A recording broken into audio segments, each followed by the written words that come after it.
Hey, it's Paul Baines with GreatDad.com, and I'm here with my weekly series talking to dads of all shapes and sizes. And today we're going to be talking a little bit about divorce, which we've talked about before in the past, but this one is going to be a little bit different, maybe focused to a different listener. And we're talking about children of divorce, adults who are children of divorced parents. So welcome, Kent Darcie, who's really an expert on this in this field. And I'm really fascinated to talk with you. So welcome, Kent.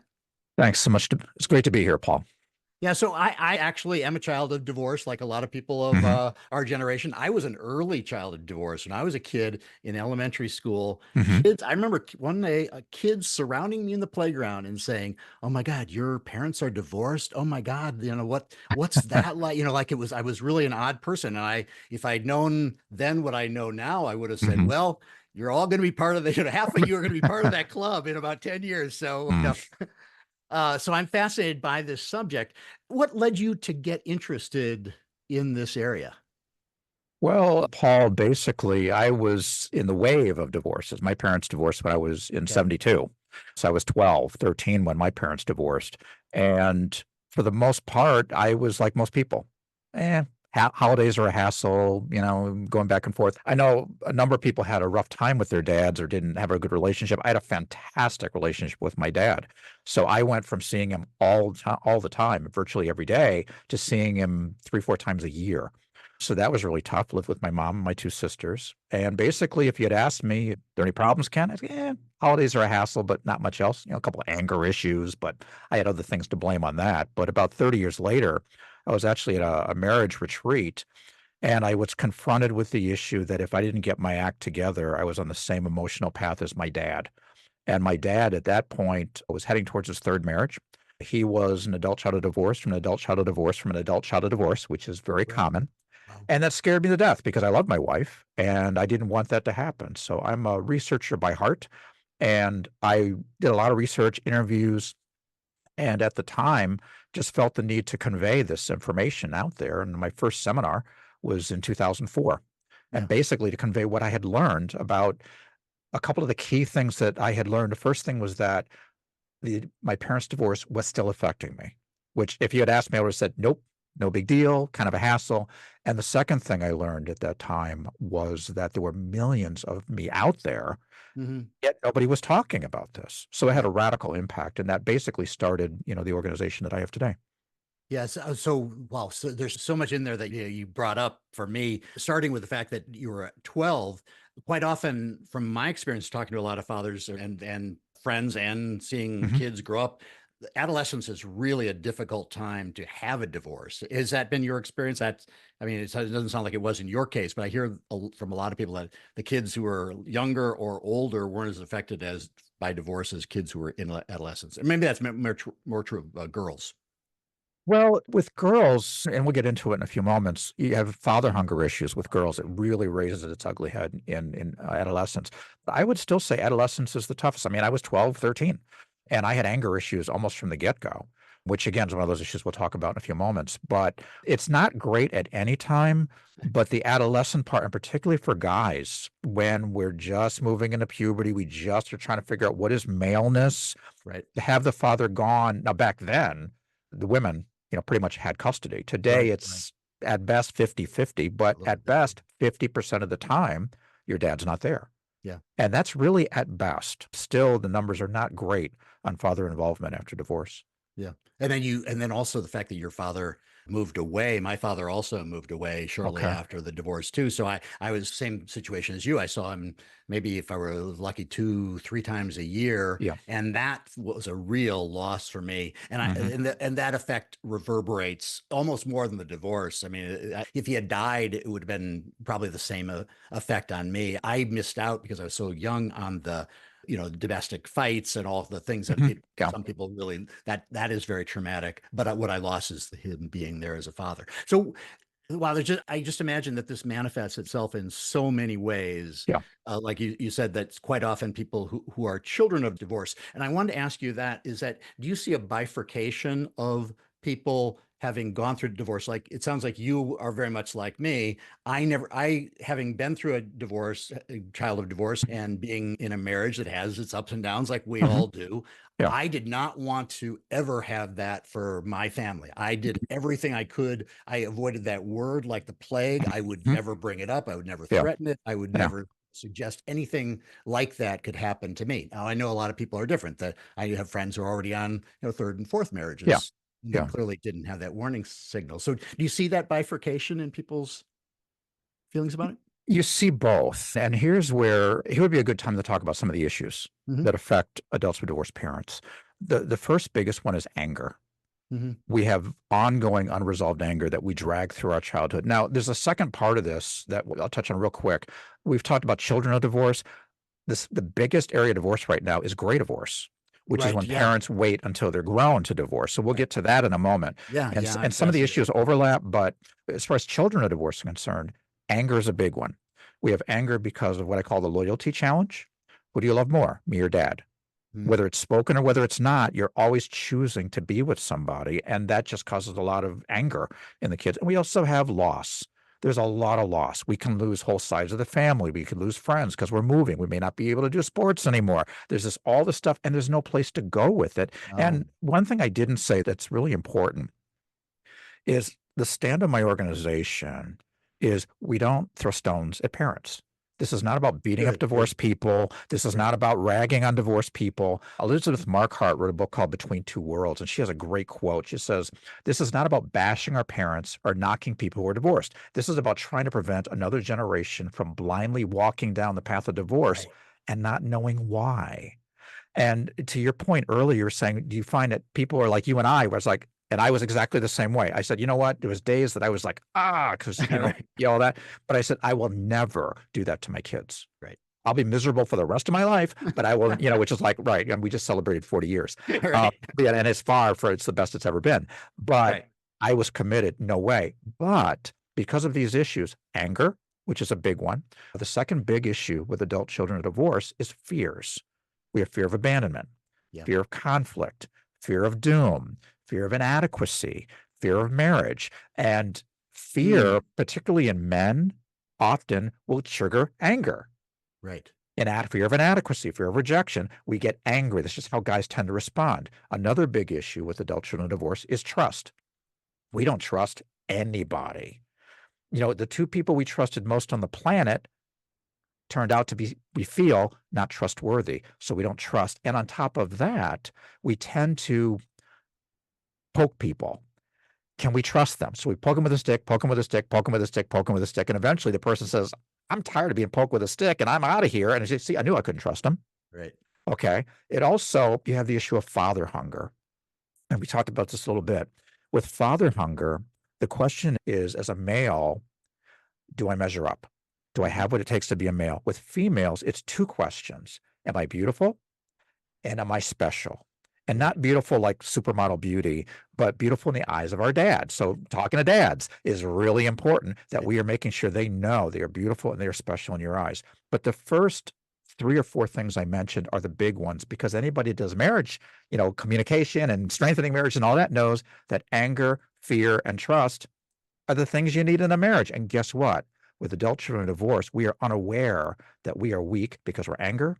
We have all sorts of fears running on and we have mistrust. And what happens is that feeds this cycle of dysfunction. And that is why when I do a workshop or seminar for adults, half the audience is divorced already and don't know why. Right. Yeah. And I'm sure that a lot of this stuff kind of lies dormant and then Mhm. shows up later, and people are kind of unaware, like you said, like you feel like you're completely normal, divorce, no big deal. But then is it like the first crisis that hits the marriage, or how does that, is there a typical evolution of when the divorce starts to really have the prior divorce has an effect on the current marriage? Well, it's interesting when a lot of times it's in college when people start to realize that things aren't quite right because they'll see other relationships, they'll see parents on move-in day and everybody's smiling and you've Mm. got Yeah. maybe one of your parents there. If they're both there, they're kind of on opposite ends of the dorm, they're kind of whatever, and you have that tension that your roommate doesn't have, and you start to see things a little bit normal or abnormal. But what'll happen is most of this is just flat out under the radar. We are not I went 30 years. And yeah, I mean, I'd be the first to tell you I had anger issues, and I blamed everything. I mean, the world and my boss and whatever and all that, never connected the dots. And basically what I do is help people connect the dots that, you know what? I am afraid of being rejected. Man, when she came home late from work, I was like off the charts and I had no idea why. But in reality, the fear of abandonment, the fear of rejection is running amok. And another interesting thing of the fears is the fear of doom. The fear of doom is kind of interesting. When you have somebody that from an intact family and the job's going good, marriage is good, kids are behaving, get a raise, everything's good, your anxiety level goes down. Right. If you've got divorced parents and the job's going good, the marriage is good, and the kids are doing okay, and you got a raise, your anxiety level goes up because you're expecting everything to crash and burn. Right. Right. And it's kind of under the radar. You don't realize that you've got this crash and burn sort of mentality, so we don't enjoy life. And, Wow. to your point earlier, my parents hid. I remember one argument, one. They pretty much kept it under wraps, and good parents keep it under wraps. But what happens is it blindsides us all the Oh, more when it right. does happen. Because, like, where did that come from? And you end up with this fear of doom that life can go south or sideways at any time, at any moment. That's really interesting that you say that the people who kind of hide it, they're actually maybe doing a disservice to their kids because I think in my marriage, not to get too deep into it, but Well, we have our typical ups and downs, yeah, and I yeah, guess my fear is always that when the kids see you fighting, they're going to think, oh, that is going to trigger right. insecurity. But I think I've developed like a lot of people, the idea that they need to see you go into the depths and come back Mhm, to have that trust that just because there's a disagreement, even if it is quite mhm, heated, that still the love in the house is the most important thing and that the security is still there. But if you hide it continuously, and then suddenly one day it's just like mommy and daddy are no longer going to be right, together, yeah. that must come as a huge betrayal. Oh, absolutely. And it also creates an axiom that, again, is running under the radar and most people don't know it's there. And that is conflict equals divorce. Right. Yeah. Now, if you're from an intact family, I mean, it's a fight, it's whatever. I mean, it happens. But if you're, and you said, when in the marriage does that, show up? When does this stuff show up? When conflict kicks in. Yeah. Because as soon as there's conflict, that program kicks in. Warning, this is conflict. This is bad. And then the fear of abandonment kicks in, fear of rejection kicks in. I mean, all this stuff kicks in. Reality, the programming that's running is conflict equals divorce because that's what we saw. Yeah. Yeah. So, do you feel like the most important thing, like the first step here, is really just bringing this issue, like it's almost like you have a virus living inside your body, and it's Yes. like learning that it's there, and then being proactive about it. Is that like the first step that children of divorced parents need to take as adults? Absolutely, absolutely. I was in denial for 30 years, and most of the people I run across are in denial until they hear me talk. And then either the person next to them, their spouse or girlfriend is, kind of nudging them with their elbow, or, they hear this and they go, wait a minute. Yeah, that's me. Yeah, because we know the holidays are a hassle. We Yeah. know we miss, Sure. we're heading into this is August. I wrote an article some years ago called I Hate Christmas Right. because we have people that hate Christmas, not because of the busyness. That's what we blame the busyness and it's too commercial and all sorts of jazz. But in reality, you can always tell a person who has divorced parents at Christmas Yeah. because you just go, so what you doing for Christmas? And if they go, they have divorced parents because now they're thinking, okay, well, I have to go over here, then I have to go over here, and then I have to whatever. And again, my dad, who I love dearly, I mean, he passed a couple of years ago, but he remarried twice. And you're talking, he was married to my mom almost 25 years. He was married to my first stepmom almost 25 years. And he was married to my second stepmom almost 25 years till he passed. So they all overlapped.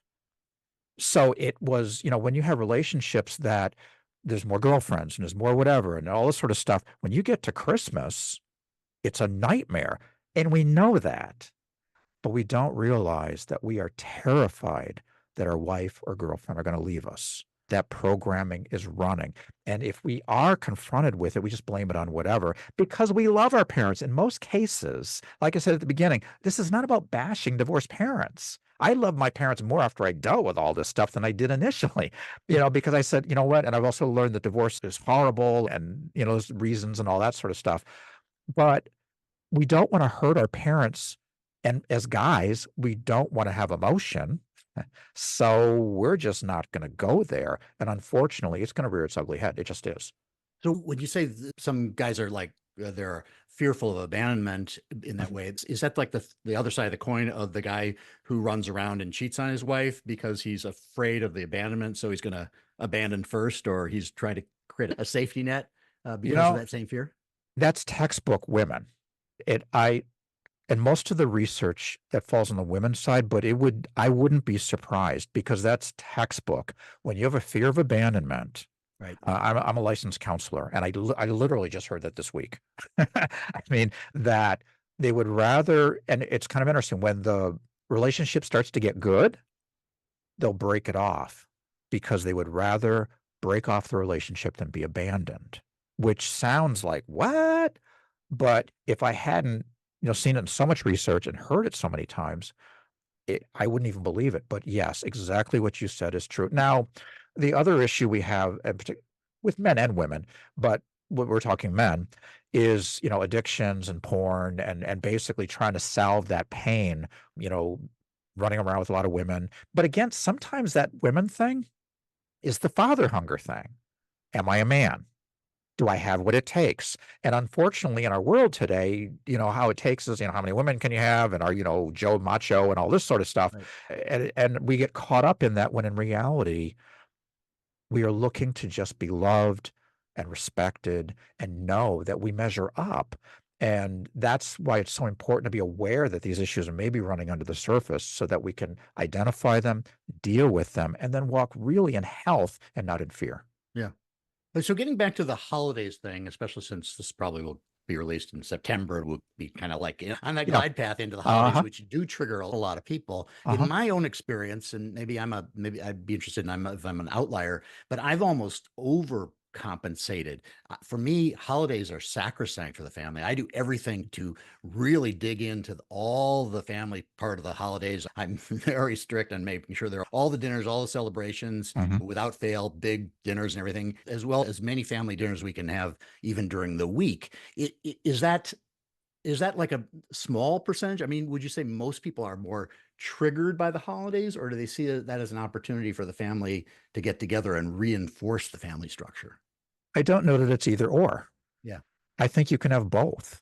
Yeah. The thing is, you were sharing that, I was intrigued with that because, like, for me, I worked in retail for a lot of years, and well, back then it was Muzak. I don't know what it is today, but but around a week or so before Thanksgiving. I mean, now it's July 4th, but back then it was maybe around middle of November, you'd start hearing Christmas music. Right. Yeah. Now And as it's soon as I heard the Christmas music, I'd start to get depressed. oh It would yeah. be this Wow. sadness that I could never quite put my finger on. Yeah. But I also was big on Christmas, making sure my kids had a fantastic Christmas. Guess what? I made every game I could possibly be at. I was at all the plays. I Yeah. was at all the whatever. And that's very Yeah. common. And you know what? That in itself is not a bad thing. The problem is that it's for the wrong reasons. Mm, It's because we didn't have it. And where that comes into conflict is, what if our spouse isn't as whatever? What if we really should?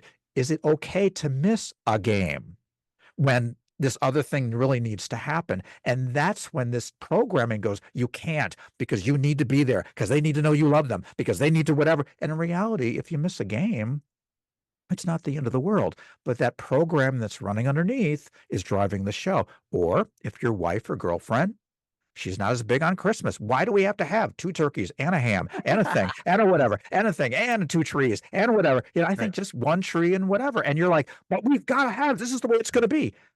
And nobody asks why. Right. And then we connect the dots and go, "You know what? I've got my family. I have a loving family. I have Christmas, and maybe we don't need 2 trees and a thing and a whatever and all this sort of stuff. We can have the tree, have all that without going over the top." We tend to overreact or Yeah. overcompensate in a lot of situations. So yeah, that would be true. Yeah.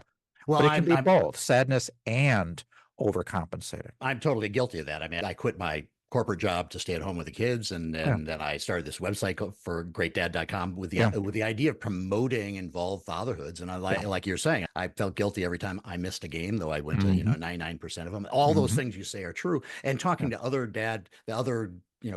back when I started this, there weren't that many dad bloggers. I don't know if Yeah. I haven't interviewed as many now as I did then, but Yeah. back then, all the guys who were doing any kind of dad sites or anything, they all came from divorced families. They all grew Yeah. up without a dad present, and they were Mhm. all trying to compensate for something that they felt was lacking. Now, for me, I was totally aware of that. I wasn't like, this isn't like a big aha, thankfully. Yeah. But I can imagine for a lot of people that they wouldn't know why they're compelled to do certain things or feel Yeah. so bad or find that as a source of conflict when their partner doesn't see it exactly the same way.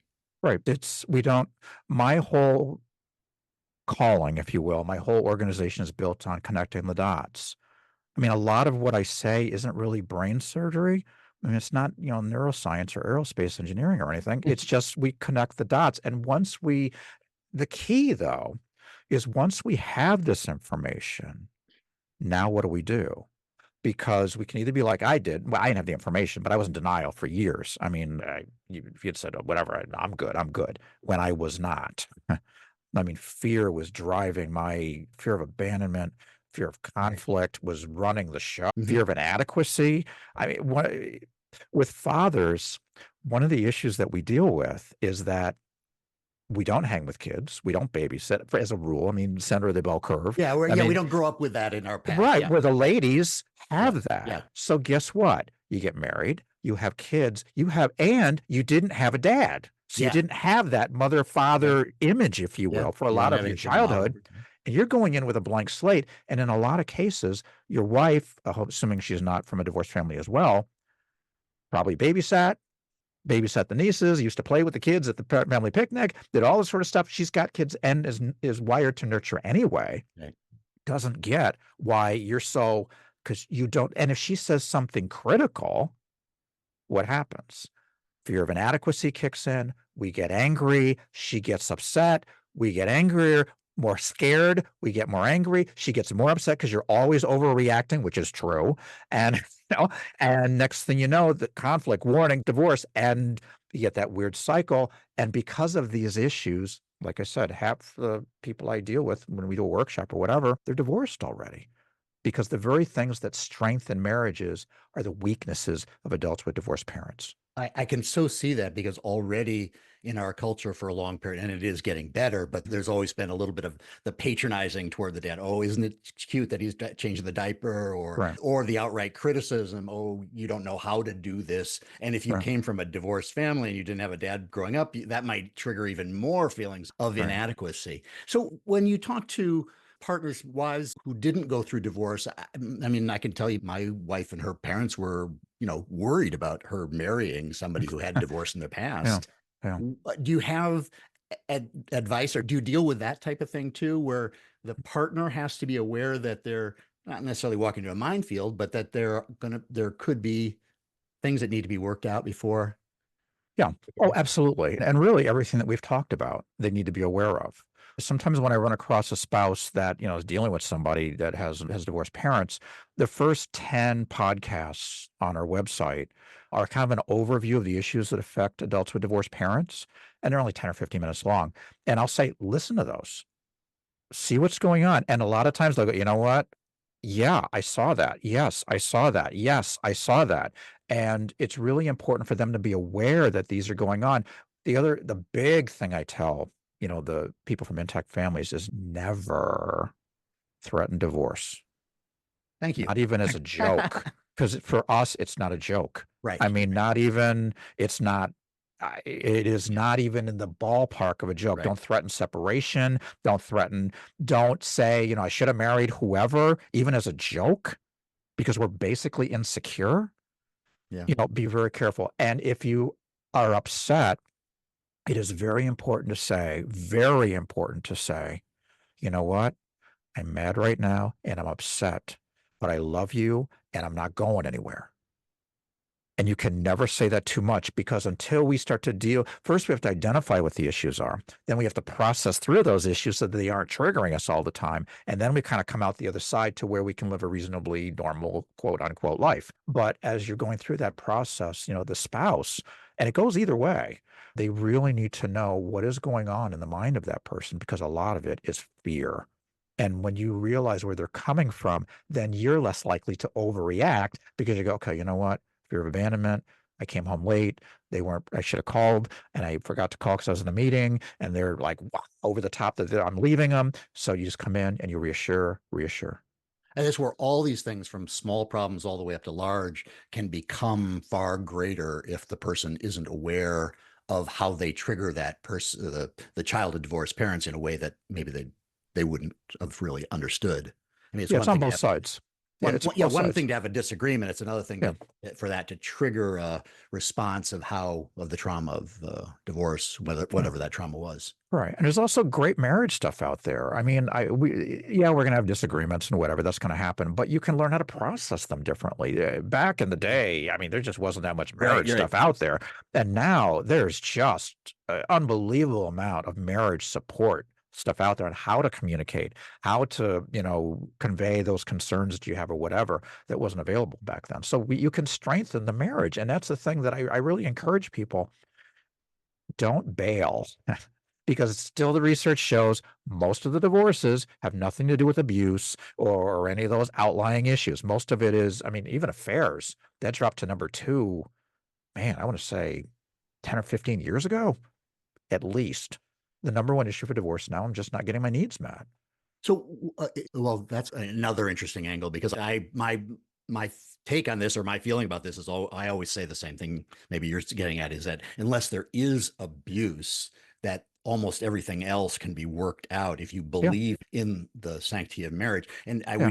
we'll talk maybe a bit at the end, but you're also a minister, and I'm not religious myself, but what I do believe in, that the reason why you have Right. that ceremony is to get up in front of a bunch of people and take a vow in front of them that you're in this for the long haul, and for better or worse and all the rest of it. Mhm. But that group behind you should be part of the covenant, that they should be Yeah. there supporting you to stay married. You made this vow. I saw it, you were in it, and you knew there were going to be, bad days and good days. Stay with it. Stay with it.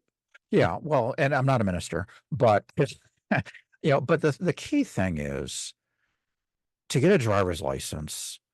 I mean, I don't know what state you're in, but here in Michigan, you've got to do phase 1, phase 2, go to Right. these classes, do all this sort of stuff, take a test at the driver's license place, and then take a drive with the guy or gal, and do all this sort of stuff. And if you did get through all that stuff, then they hand you a driver's license. Marriage license, you go down to the justice of the peace, you say, I do, boom, you're done. Right. And we don't have any tools. We don't, I teach, when I have couples come in to my counseling office, the first thing I teach them is empathetic listening, which we're not going to get into here, but basically it's listening to understand instead of Right. listening to judge or defend. Right. Because we all listen to judge and defend, and we need to listen to understand. With just some basic marriage tools, just some basic, we're trying to be equal and all this sort of stuff these days, but there's some basic gender differences. Yeah. Guys tend to be logistical. Ladies tend to be relational. I mean, that's just how we're wired. Right. If you understand some basic gender differences and some basic tools of marriage, you can make it through an awful lot of stuff. But without those tools, it becomes malicious instead of ignorant. Instead of, they just don't know, it's they're purposely doing. She is disrespecting me. Nobody talks to me like she does. And she is purposely disrespecting me. And I don't deserve this disrespect. Nobody deserves this disrespect. All my guy friends say I don't deserve this disrespect. But it's not malice. She just doesn't know. And once we can get past the malice part of it and have those tools, it'll be a lot easier to stay together and process through those bumps that, like you said, are going to come. Well, that's good advice for a lot of human interactions these days. Well, Yeah. So switching a little bit from the male child of divorce, the male adult child of divorce, what about men who came from an intact family and are married to a woman from a divorced family? Where are the minefields there? What are the things that men should be aware of? Okay. Same things. Anger, fears, they're all there. Yeah. But trust, she doesn't trust. But the big one with the ladies is father hunger. Mm, because father hunger, there's a couple things that are problematic with that. And again, I mentioned the big questions are, am I beautiful?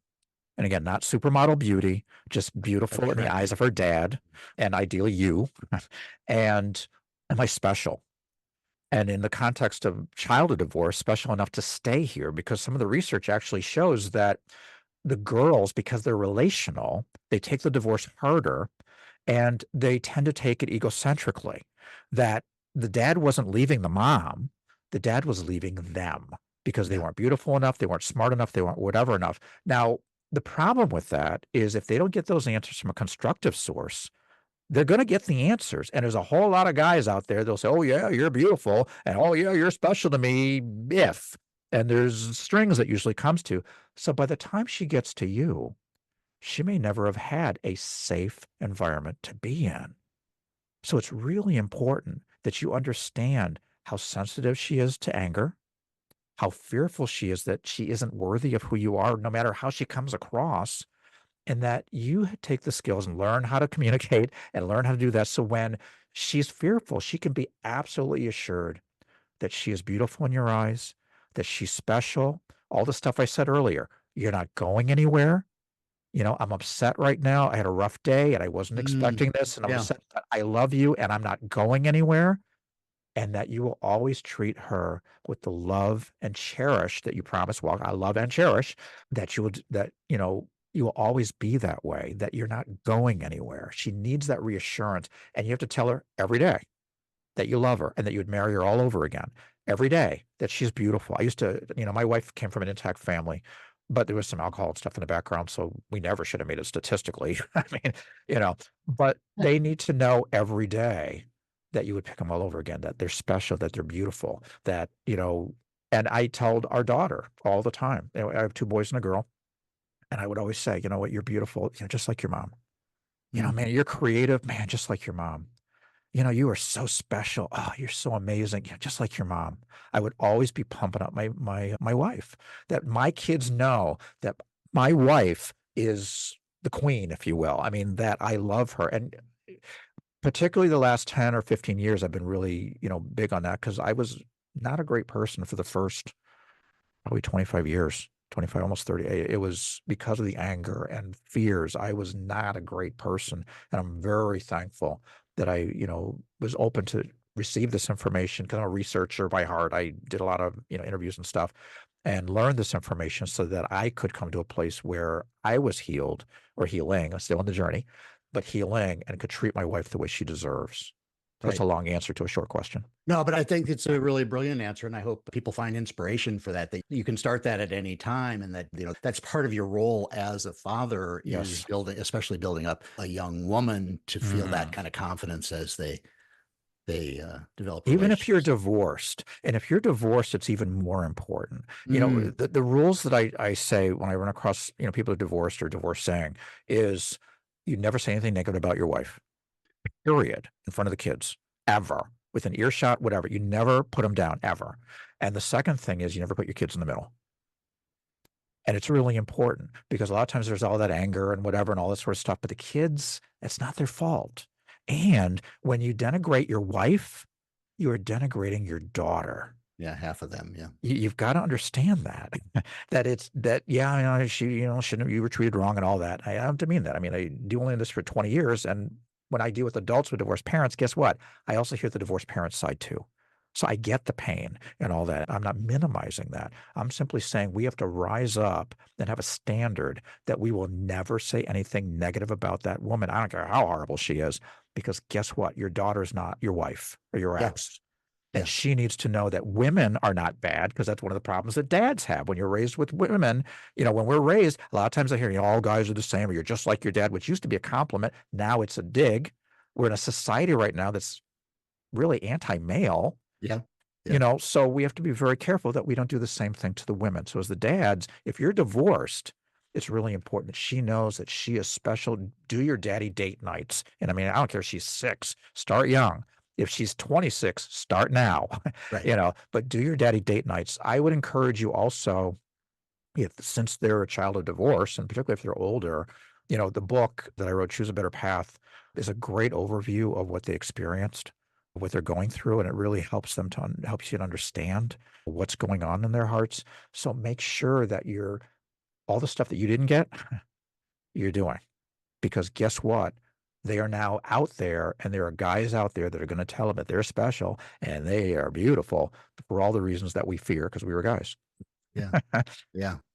Well, that's a whole nother area. I don't know if that's usually related to the young girls who are attracted to the kind of predator type guys, is that's often related to that type of need for a father Yeah. figure. Yeah. The guys can smell weakness.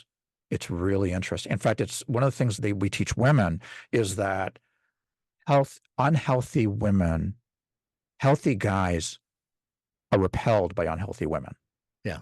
And the wrong guys are attracted to the weak women. So we have to be really careful. But again, as guys, we have tremendous power to reinforce with our words. And if we're dealing with anger and fears ourselves, we want to deal with that first. It's kind of like on the plane. If the oxygen mask come down, you put your oxygen mask on first. So I encourage, if you got divorced parents or you know somebody's divorced or whatever, find out what's going on, acknowledge what's going on, process through what's going on, and that way you can be that healthy person your daughter or wife or whoever need. Yeah. Or sister for that matter. Well, Kent, this has really been a really interesting conversation, especially since I personally understand a lot of the issues that you're talking about in and out of the different situations we've talked about. You have a website at hopeforadp.com. So Yeah. hope for adult of Divorced parents. .com. So hope for the number 4 adp.com. And then you have the book Path to Choose a Better Path, overcoming the impact of your parents' divorce. And there's find that. also on the website, I like to say it's not the Kent Darcie show. I find the best resources out there to help people. Like with Great Divorce, there's a great book called Home Will Never Be the Same Again. If your parents divorced after you were grown, there are issues. Learn about them. And Home Will Never Be the Same Again is a really great book. That's on the website. So basically, I find the best stuff. And on the resource page, you'll find a whole variety of resources. The podcasts are mine. The videos are mine. The blogs are mine.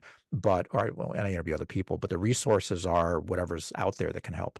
Yeah, it sounds like, just in general, it sounds like this is like a lot of issues, is being aware and being sensitive to them, doing some self-examination of yourself, whether you are the child of divorced parents or you are partnered with somebody from divorced family. That's the key first step. And if you're down the road, you're a parent and you've got adult kids who, or maybe you're estranged or whatever.